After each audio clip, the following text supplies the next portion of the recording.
Espero que se encuentren muy bien. Ahora vamos a continuar con el estudio de las disoluciones. En este video vamos a definir a las unidades físicas de concentración. La agenda para esta semana, vigente desde el lunes 20 de abril hasta el viernes 24, consiste en 3 actividades. La primera es ver el presente video para comprender la terminología básica y cómo se analizan las diferentes unidades físicas de concentración. Luego vamos a resolver un pequeño test para identificar qué unidad física de concentración es más útil en diferentes casos. Vamos a finalizar con la resolución de la guía didáctica 1, que consiste en resolver 3 ejercicios de aplicación de manera individual, con el objetivo de evaluar el alcance de los conocimientos o de comprensión de los conocimientos que vamos a tratar en esta semana. El contenido que se ha considerado discutir en este video es primero definir qué es concentración, cómo se entiende este término en química. Luego vamos a establecer las formas de expresar la concentración. Nos vamos a enfocar únicamente en las unidades físicas. Luego vamos a establecer la diferencia entre densidad y concentración. Vamos a finalizar con un ejemplo de aplicación y vamos a concluir con nuestra metacognición. Empecemos definiendo concentración. En química, la concentración de una disolución hace referencia a la relación que existe entre la cantidad de soluto y la cantidad de solvente en una disolución. ¿Qué tanto soluto tengo en una disolución? Y esto es muy importante. Lo podemos expresar de diferentes maneras. Lo podemos expresar en porcentaje en masa, estableciendo una relación entre la cantidad de soluto y la cantidad de disolución. En porcentaje en volumen, estableciendo una relación del volumen de soluto con respecto al volumen de la solución. Un porcentaje de masa en volumen, cuando el soluto es sólido y el solvente es líquido, nos puede servir mucho esta unidad de concentración. Recordemos que, tal como lo dijimos en el video anterior, quien da la apariencia de la solución es el solvente.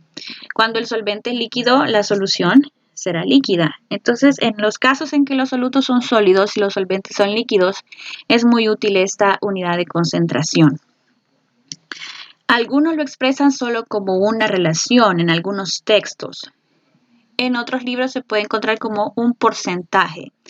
En todo caso, siempre se respeta el concepto de que se trata de una relación entre la cantidad de soluto y la cantidad de solvente o de disolución, dependiendo cómo esté definida cada unidad. Eso lo vamos a tratar más adelante. Y por último, la concentración en partes por millón. Es muy útil cuando la cantidad de soluto es muy pequeña comparada con la cantidad de solvente o de solución. A todo este conjunto de maneras de expresar la concentración de una disolución se le llama unidades físicas de concentración y se les denomina de esta manera porque lo que hacen es relacionar propiedades físicas de los componentes de la disolución, propiedades físicas como la masa y el volumen. Muy bien, vamos a establecer cómo se da esa relación en masa de soluto y de solvente en una disolución. Partamos de un ejemplo sencillo. Vamos a elaborar o a preparar una disolución de sal en agua. Primero se mide la masa del soluto. En este caso es un soluto sólido, es la sal. Tenemos 50 gramos de soluto. Vamos a medir ahora la masa del solvente. En este caso se está utilizando agua. Se están añadiendo 200 gramos de agua, la masa del disolvente. Ahora se hace la mezcla para preparar la disolución. Como ya definimos en el video 1, una disolución es una mezcla de apariencia homogénea, ¿verdad? Muy bien. Cuando se da la mezcla de soluto y disolvente, obtenemos una masa de disolución de 250 gramos. Ya habíamos definido que la masa del soluto eran 50 gramos y la masa del disolvente eran 200 gramos. Por lo tanto, la masa del soluto más la masa del disolvente nos da una masa de 250 gramos de disolución. La relación que se establece es un porcentaje en masa. 50 gramos de soluto, que es la sal, entre 200 gramos de disolución que constituye la masa total de todo el sistema, por 100 nos da un porcentaje en masa de 20%. Quiere decir que la proporción de sal que hay en la disolución es del 20%. Esa es la cantidad de sal que podemos encontrar en esa disolución. Muy bien, veamos qué sucede ahora con el porcentaje en volumen. Se va a preparar una disolución de alcohol.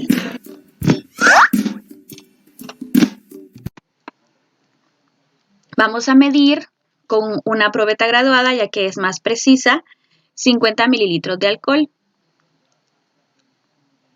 Ahí tenemos el volumen, en este caso el alcohol sería el soluto. Luego agregamos nuestro disolvente, en este caso se van a añadir 50 mililitros de agua destilada. ¿Cuál creen que es el volumen final? Observemos que no es el volumen esperado de 100 mililitros, nos hace falta. ¿Por qué sucede esto? Los volúmenes no son aditivos, no puedo sumar volúmenes de sustancia. ¿Por qué? Porque las moléculas de alcohol con las moléculas de agua producen fuerzas de interacción. Ya vimos en el video anterior, ¿verdad? El enfoque molecular del proceso de disolución. Como hay fuerzas de interacción, hace que se unan más las partículas. Por lo tanto, el volumen se reduce. Para ello, se agrega más disolvente para ajustar el volumen de la distribución final para llevarlo a 100 mililitros. De esta manera se puede desarrollar el cálculo. El porcentaje volumen considera entonces el volumen del soluto entre el volumen de la disolución por 100, ya que se está calculando un porcentaje. En este caso obtuvimos un porcentaje del 50%. Vamos a ver cómo se establece la relación entre masa y volumen. Ahora se va a preparar una disolución de sal y agua, pero vamos ahora a medir únicamente la masa de la sal. En este caso se va a trabajar con 6 gramos de sal.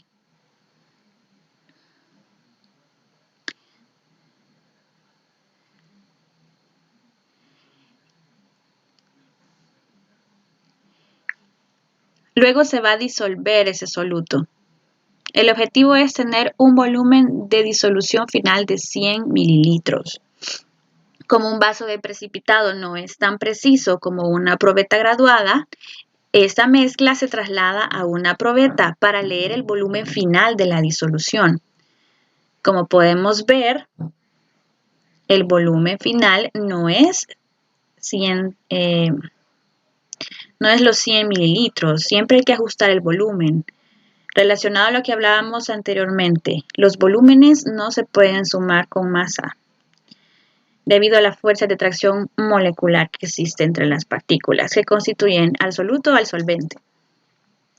En este caso, la masa del soluto son 6 gramos y el volumen de la disolución se ha expresado en litros, 0.1 litros, obteniendo una relación de masa-volumen de 60 gramos de sal por cada litro de disolución. Como les mencionaba al principio, algunos autores lo expresan nada más de esta manera y otros lo pueden representar en forma de porcentaje. Esto depende de lo que queramos determinar en cada caso. Luego tenemos la otra unidad de concentración, las partes por millón. Esta unidad física se utiliza bastante cuando se quiere medir niveles de contaminación, ya sea en el agua, en el suelo o en el aire. Como ya habíamos dicho, se utiliza cuando la cantidad de soluto es muy pequeña comparada con la cantidad de solvente y de disolución. Cuando hay desechos industriales que se liberan a los mantos acuíferos, no solamente afectan al agua, sino que también afectan al suelo. Entonces pueden haber metales pesados suspendidos en las aguas de los ríos, por ejemplo, o en las riberas. Entonces esto puede ser nocivo, no solamente para el ser humano, sino también puede afectar sus prácticas agrícolas, ya que los animales se estarían alimentando de de cultivos que se riegan con ese tipo de agua contaminada y los metales o los compuestos orgánicos producto de los desechos de las actividades industriales son bastante persistentes, no se descomponen fácilmente. Entonces a la larga se acumulan en el organismo y eso puede ser nocivo, inclusive letal. Por eso los científicos hacen estudios y análisis de agua, suelo y aire para medir esas concentraciones de esos componentes. Uno de los componentes tóxicos más comunes en el suelo es el plomo, por ejemplo. En el suelo, la concentración máxima de plomo permitida para que el ser humano pueda realizar actividades de manera normal es de 400 partes por millón. Sin embargo, en la zona del sitio del Niño se encuentran concentraciones de hasta 63,000 partes por millón. Para algunos quizás es conocido lo que sucedió hace años en esa zona del país, el accidente con las baterías récord. Entonces, eso sucedió hace años y todavía persiste la cantidad de plomo en el suelo que está contaminando toda esa región y es muy nocivo para la gente que vive en esas comunidades. Hay esfuerzos por parte del Ministerio de Medio Ambiente por monitorear y hacer programas para restauración, pero es muy complicado. Entonces, si comprendemos en qué consiste esta unidad de concentración, podemos interpretar los datos que nos dan los científicos que se encargan de analizar este tipo de contaminantes para poder determinar si estamos en peligro o no. Bien, vamos a establecer la relación ahora de densidad y concentración. En ese vaso de precipitado tenemos al soluto de solvente. El disolvente son las esferitas azules y el soluto son las esferitas blancas. La disolución es la mezcla de las dos, de las esferitas azules y las blancas. La densidad establece la relación entre la masa de la disolución y el volumen de la disolución. La densidad engloba todo. Y en cambio la concentración solo considera al soluto y a la disolución. Esa es la diferencia principal. La densidad engloba a toda la disolución, porque establece la relación entre la masa de la disolución y el volumen de la disolución. En cambio, a la concentración solo le interesa el soluto. ¿Cómo es el soluto con respecto a toda la disolución? ¿En qué proporción se encuentra?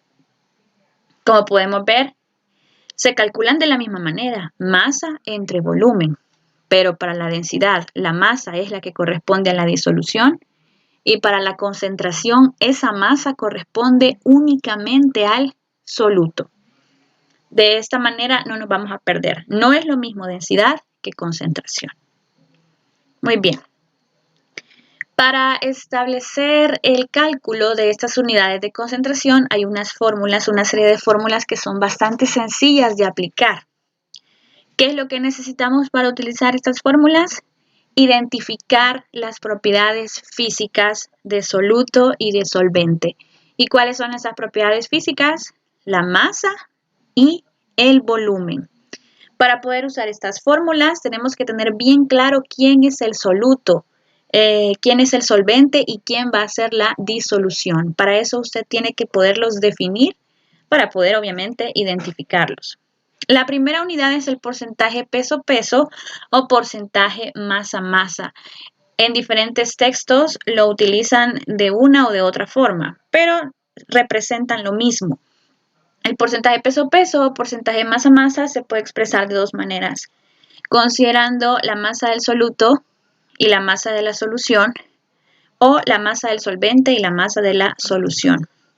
Eso va a depender de nuestro interés a la hora de ejercer el cálculo. Lo que tenemos que tener en cuenta es la relación que se establece entre las dos cantidades. Y como lo que andamos buscando evaluar es un porcentaje, por eso se multiplica por 100. Cuando se vaya a utilizar cualquiera de estas fórmulas, recordemos que es muy importante saber identificar la información que nos está dando el problema. Y para poder identificar correctamente, hay que tener presentes los conceptos que hemos estudiado en estos dos videos. Luego, el porcentaje peso-volumen o porcentaje masa-volumen relaciona a la masa del soluto y al volumen de la solución, como hemos visto en el ejemplo. Como queremos calcular un porcentaje, se multiplica por 100. Luego tenemos al porcentaje volumen-volumen. El volumen del soluto entre el volumen de la solución por 100. Muy útil cuando los solutos son líquidos, como vimos el ejemplo del alcohol y el agua. Es muy importante destacar que los volúmenes no se pueden sumar. No puedo decir yo que el volumen del soluto más el volumen del disolvente va a ser igual a la disolución. Eso solo lo puedo hacer con la masa. Ya dijimos que con el volumen no puede pasar esto, porque debido a las fuerzas de interacción molecular, las moléculas se juntan más y eso hace que se reduzca el volumen, ¿ya? Como ya lo había explicado anteriormente. Y luego tenemos a la concentración en partes por millón, cuando la cantidad de soluto es muy pequeñita. Observe estas unidades, son miligramos de soluto. Para calcular las partes por millón se puede hacer de dos maneras. Miligramos de soluto entre kilogramos de disolución, en este caso si fuera un sólido, o miligramos de soluto entre litros de solución, cuando estamos hablando de un volumen, ya sea de una disolución líquida o una disolución gaseosa. Para determinar la masa de la disolución o de la solución, se suma la masa de soluto más la masa de solvente. Esto únicamente solo es posible hacerlo con la masa. Ya vimos que con el volumen no se puede hacer, mucho menos entre masa y volumen. Solamente es aditiva la masa. El resumen de fórmulas también se encuentra en su guía de trabajo. También ahí está desarrollado un pequeño ejemplo para que vean cómo se aplica el concepto de la masa de la disolución y su cálculo. Muy bien. Vamos a desarrollar un ejemplo. Se van a dar cuenta que es súper fácil aplicar las fórmulas. Vamos a ir escalando niveles de dificultad. Empezamos por los conceptos básicos. Ahora vamos a ir a los cálculos sencillos. El ejemplo nos dice que en un tanque con capacidad de 3 metros cúbicos se halla una disolución para la que se ha determinado que se encuentran 0.004 partes por millón de una sustancia radiactiva. Nos piden determinar la masa. Lo primero que hacemos es seguir nuestra estrategia. Luego de leer el enunciado del ejercicio, tenemos que identificar variables. Nuestra primera pregunta en nuestro razonamiento siempre tiene que ser lo que tengo y lo que quiero. ¿Qué tengo y qué quiero? Tenemos un volumen de 3 metros cúbicos. El problema no nos está diciendo cuál es el volumen de la disolución directamente. Nos están diciendo que en un tanque que está lleno, es lo que asumimos nosotros que está lleno, la solución que puede caber en ese tanque es de 3 metros cúbicos, el volumen de la disolución. Entonces es el dato que tomamos nosotros como volumen de disolución, 3 metros cúbicos. Según la fórmula que debemos aplicar, ese volumen, vemos aquí tenemos la fórmula, ese volumen debe estar en litros, pero el problema nos lo da en metros cúbicos, entonces tenemos que hacer una conversión. Siempre hay que tener presente las fórmulas para ver cuáles son las unidades que nos están pidiendo. En este caso el volumen está en metros cúbicos. En un litro tenemos 0.001 metros cúbicos. Se dispone de esta manera el factor para que metros cúbicos con metros cúbicos se cancelen. Realizamos las operaciones y obtenemos que 3 metros cúbicos equivale a 3.000 litros. Nos dan la concentración que es de 0.004 partes por millón.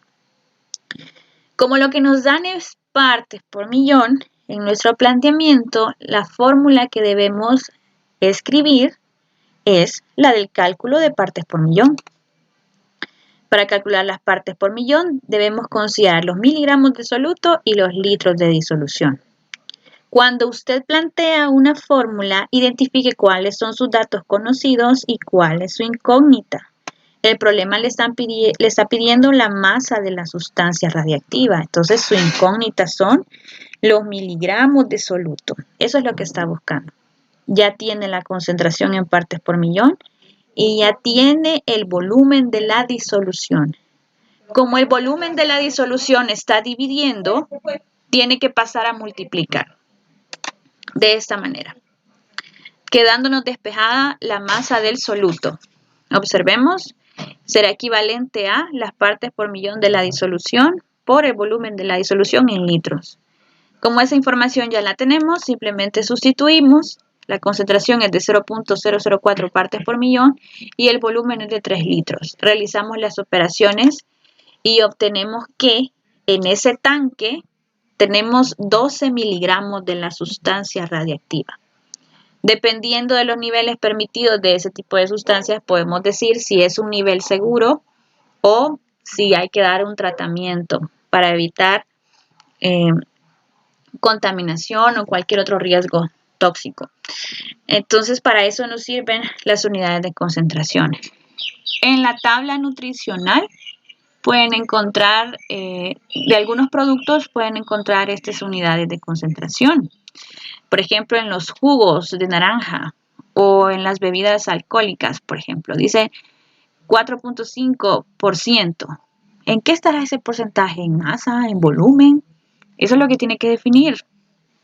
También con los jugos o con otro tipo de productos de limpieza, por ejemplo. Entonces, para eso se utiliza. ¿Qué cantidad de soluto, que es el activo, qué es lo que me interesa? Es lo que está presente en toda la disolución.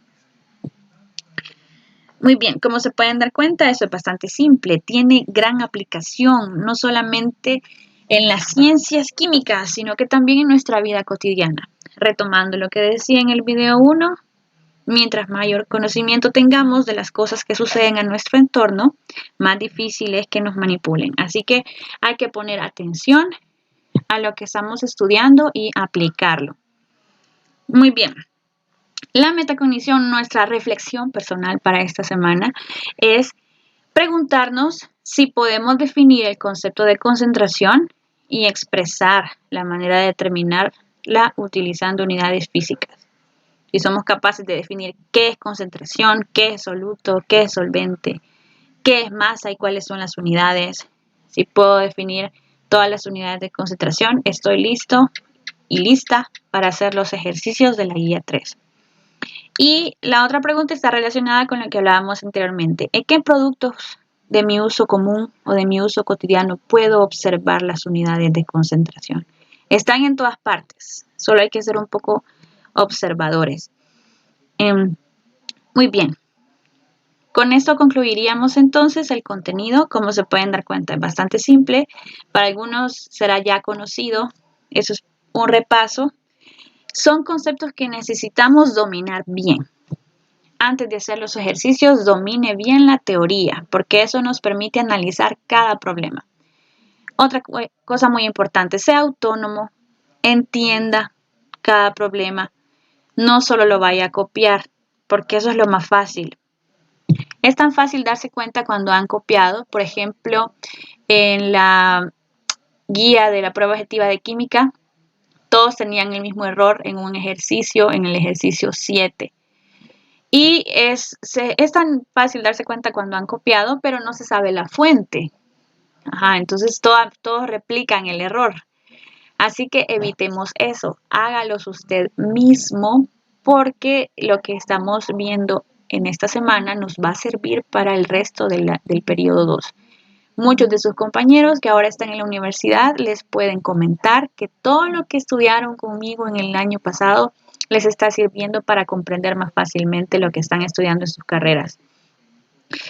No solamente en ingeniería, sino que también en medicina y en otras ramas de las ciencias naturales en las que ellos han decidido especializarse. Así que ánimo y por cualquier consulta, ya saben, pueden comunicarse conmigo. Nos vemos pronto, primero Dios. Chao.